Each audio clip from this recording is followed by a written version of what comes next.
Hi everyone, I'm Josh and this is Josh Wright Piano TV. Today I want to discuss one of the best chord exercises that I know of for getting fast, difficult chords more clean and just getting an overall higher confidence level with your chords. I'm going to show you one of the most difficult passages I've ever come across for chords. This is from Scarbo, from Maurice Ravel's Gaspard de la Nuit, and I played it for many, many years. I haven't probably touched it in 5 years aside from teaching it this last semester. I helped my student with some passages. I'm going to go really slowly through this passage and then I'll play it fast to show you guys. So, and I'm going to do it without pedal one time.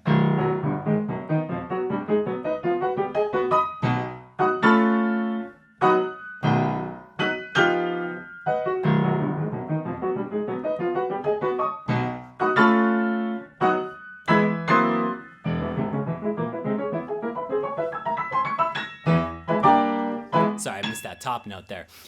Even without pedal and in a really slow tempo, you can see it's quite a challenging passage. Then as you go fast and you put some more rubato in there,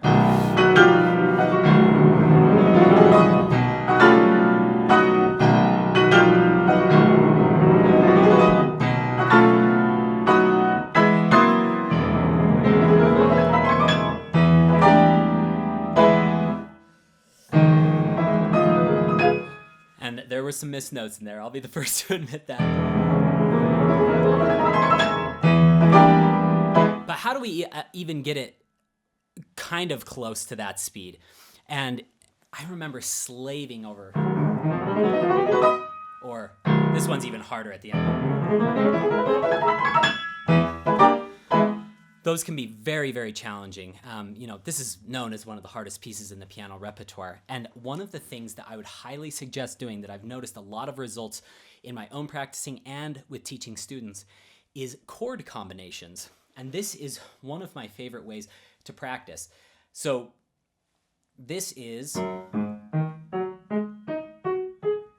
okay, pretty easy pattern to know. Feels good, and then the next measure, and then the next measure. So you can just look at your sets of 2 and 3 black keys.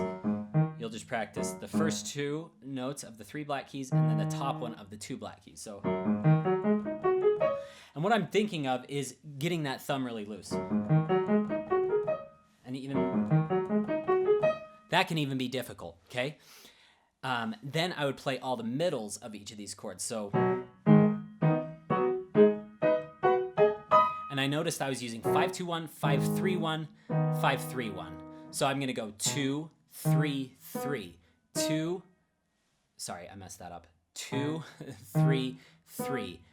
And then same thing here. I'm just going to switch to the 2 there. 2, 3, 3, 2, 3, 3. And by the way, I did not prepare these techniques before the video because I wanted to kind of instill how difficult they are and how time consuming they can be. So the next one would be just tops. And let me just make sure.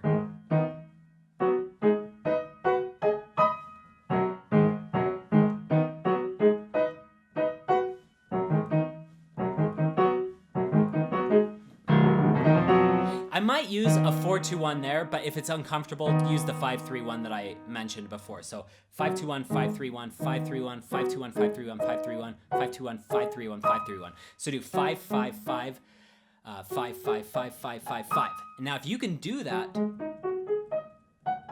I always tell students the pinkies are the worst. What I'm trying to do is keep my hand loose and not go and tense up the hand like that. So try to release the tension.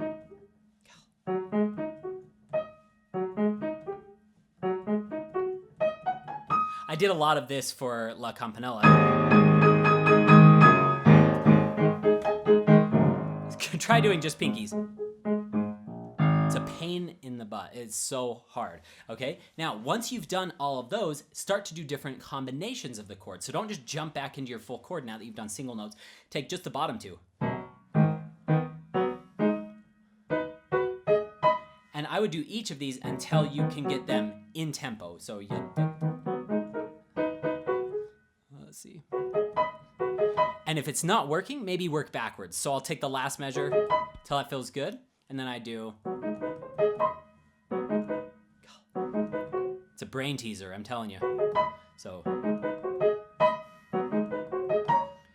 I'll always remember one time Baba Yan taught me 5, 7, 9 rhythms, but then he said, I want you doing 11, 13, and 15 rhythms.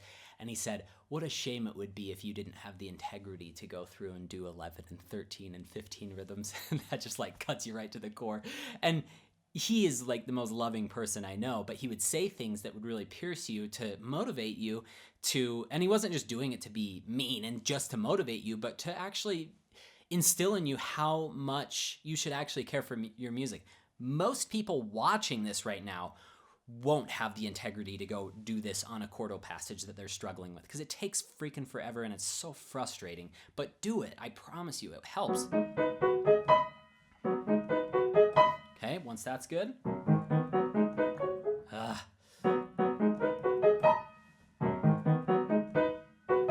Tell that's good. I'm going to slow it down a little. And if you need to just get it to a medium tempo first, that's totally fine. Maybe I should just stick with a medium tempo for right now since I'm not performing this and since I don't want to take your whole day. So now I'm going to do just the tops, the top two, till that feels good.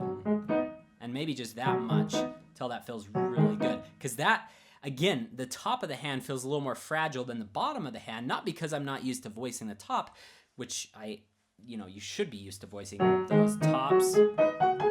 But I also think that the thumb is a more secure finger than the pinky, obviously. Look at the, difference in size. So, and then do the tops. Let's see here.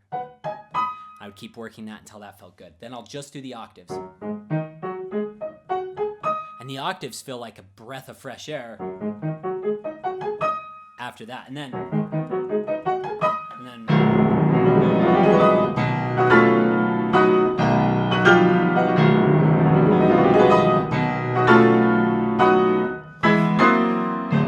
whoops. And that last one, this is still kind of ingrained into me. I told you guys I haven't played this for at least 5 years, and because I slaved over that as a younger kid, I started playing this in my teenage years and competed with it a lot into my 20s. Because I've gone over this so many times, it's stayed with me. Whereas Rachmaninoff's Second Concerto, for instance, I learned that, memorized, performed, dropped, all within less than a year. And I couldn't play very many passages from that. I could play this because you remember that huge climax. But this is etched into my fingers and into my mind and kind of into my muscle memory because I slaved over it so much. So chord combinations are one of the greatest practice methods that you can do. They're time consuming. A lot of times it's not fun. It can be extremely frustrating, but I promise they give you a greater sense of confidence than almost any other method that I have ever come across, because you've literally identified every possible distance between your notes, singly, doubly, and then if it's a 3-note chord, between all 3 of those notes you've gone through. If you want to go the extra mile, you don't have to do this. I think that you'll be okay after that initial one, but if you're still struggling, for instance, you could do a solid chord and then just single notes. And then you could do single chord, single, and then single chord. And there are so many different combinations that you could do of that. You could do top, bottom, bottom. I don't know if I'd get too much into that because you don't want to just overly confuse your mind going like top, bottom, middle, all over the place. But at least go through singles, doubles, and then triples if they're 3-note chords. And if they're 4-note chords, then do all 4. So you'll have more combinations to explore with a 4-note chord than with these 3-note chords here. But I hope that gives you some inspiration to help you up your game with your chord practice. I'm going to list a few links in the description below. One of them is to watch a free webinar with 10 of my favorite tips. I'd highly recommend, if you haven't already seen that, to just check out that link in the description below.